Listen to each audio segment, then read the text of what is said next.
صرف انسان ہونا ضروری نہیں ہے، انسان کے اندر انسانیت کا ہونا بھی ضروری ہے۔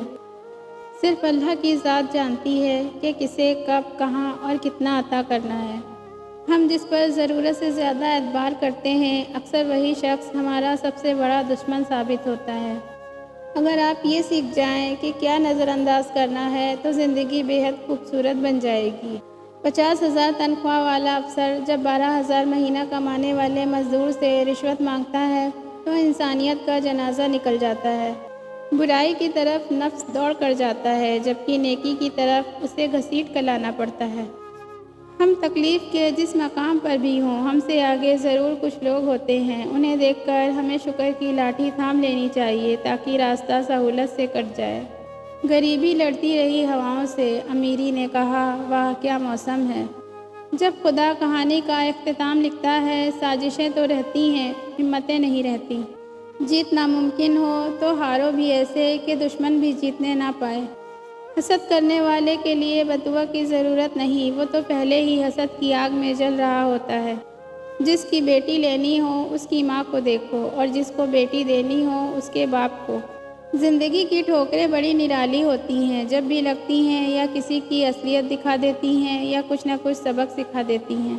چینی کہاوت ہے کہ کام کرنے والوں کی قدر کرو، کان بھرنے والوں کی نہیں۔ کڑوی زبان والے کا شہد نہیں بکتا اور میٹھی زبان والے کی مرچیں بھی بک جاتی ہیں۔ رشتے اگر تھوڑے بکھر جائیں تو سمیٹنے والے کم اور آگ لگانے والے بڑھ جاتے ہیں۔ رشتے داروں کو خوش رکھنا ترازو میں رکھے مینڈک کو تولنے جیسا ہے، ایک کو بٹھاؤ تو دوسرا اچھل پڑتا ہے۔ اچھائی گائے جیسی ہوتی ہے جو سوکھی گھاس کھا کر بھی میٹھا دودھ دیتی ہے، اور برائی سانپ ہوتی ہے جو میٹھا دودھ پی کر بھی ڈس لیتا ہے۔ مولانا رومی فرماتے ہیں کہ مکان اور انسان دونوں کو دوبارہ بننے سے پہلے دونوں کو ٹوٹنا پڑتا ہے۔ نئی تعمیر کے لیے پرانی بنیاد کا گرنا لازم ہے۔ جو مقدر میں ہے وہ جائے گا نہیں، اور جو مقدر میں نہیں وہ آئے گا نہیں۔ نیند بھی کیا غضب کی چیز ہے، آئے تو سب کچھ بھلا دیتی ہے اور نہ آئے تو سب کچھ یاد دلا دیتی ہے۔ ٹوٹنا تکلیف نہیں دیتا، ٹوٹ کر جڑے رہنا تکلیف دیتا ہے۔ کبھی بھی شادیوں کے کھانے کی برائی مت کرنا، کوئی باپ برسوں سے کماتا ہے صرف ایک دن کی دعوت کے لیے۔ ہم ایسے دور میں ہیں جہاں پتہ ہی نہیں چلتا پہلو میں بیٹھا شخص دوست ہے یا سانپ۔ وفا کی امید، اور وہ بھی اپنوں سے۔ لگتا ہے آپ نے واقعہ یوسف نہیں سنا۔ بدگمانی وہ مرض ہے جو ہر خوبصورت چیز کو قتل کر دیتی ہے۔ بہادر کمینہ نہیں ہوتا اور کمینہ بہادر نہیں ہوتا۔ اچھے لوگوں کی قدر برے لوگوں سے ملنے کے بعد ہوتی ہے۔ کوئی بھی قوم یا نسل جب تباہ ہوتی ہے تو اس کے پیچھے اپنوں کا ہاتھ ہوتا ہے۔ کچرا گھر کے اندر خود پیدا ہوتا ہے، کوئی باہر سے پھینک کر نہیں جاتا۔